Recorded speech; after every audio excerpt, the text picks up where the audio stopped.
Hey everyone, and welcome to using the Fortify SCA plugin to scan code in Visual Studio 2019. Let's play. With Visual Studio open, you want to click on the riches.net item to highlight.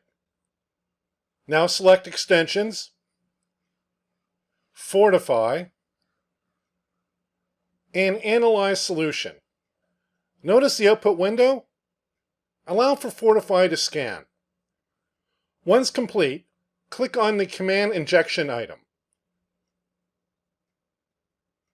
Select Admin.